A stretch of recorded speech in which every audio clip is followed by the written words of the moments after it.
오늘의 주요 뉴스입니다. 코로나19 환자 증가세에 전문가들은 이르면 다음 달 재유행이 시작될 것으로 내다봤습니다. 하루 최대 30만 명에 달하는 환자가 나올 수 있다는 예측입니다. 국민의힘 윤리위는 이준석 대표의 품위 유지 위반으로 당원권 6개월 정지를 결정했습니다. 반년 동안 직무 수행이 어려워진 건데 현직 당대표에 대한 초유의 중징계 결정입니다.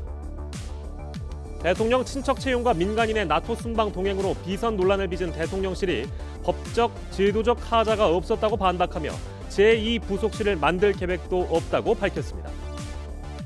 국가정보원이 박지원, 서훈 두 전직 국정원장을 고발한 사건에 대해 대통령실이 중대한 국가범죄라며 검찰 수사를 지켜보겠다고 밝혔습니다. 검찰은 고발장 접수 하루 만에 수사팀 2곳을 배당하고 본격 수사에 들어갔습니다. 보리스 존슨 영국 총리가 집권당인 보수당 대표직을 사임할 거라고 영국 언론들이 보도했습니다.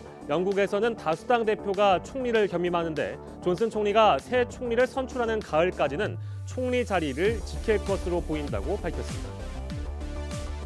중국에서 또 불량식품 논란이 뜨겁습니다. 이번에는 불에 닿아도 녹지 않는 빙과 영상이 공개됐는데 누리꾼들은 어떤 성분이 들어있기에 아이스크림이 녹지 않을 수 있냐며 제조 과정에 의구심을 보였습니다.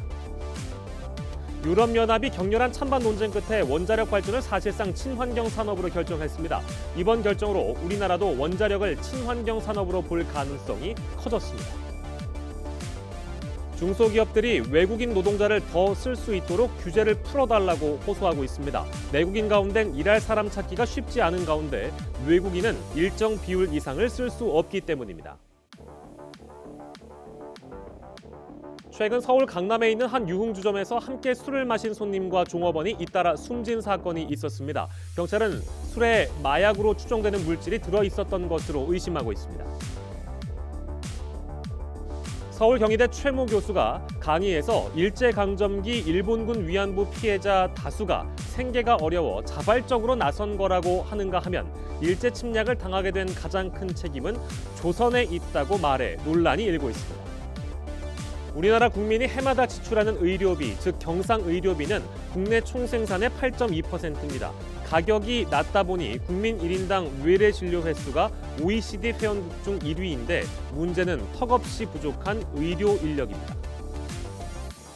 코로나19에 따른 방역 조치로 피해를 본 개인 사업자에게 국세청이 1분기 부가가치세 납부 기한을 2개월 연장하기로 했습니다. 한 부동산 경매 전문 업체가 발표한 경매 동향 보고서에 따르면 6월 서울 아파트 낙찰가율은 110%를 기록해 올 들어 가장 높은 수치를 보였습니다.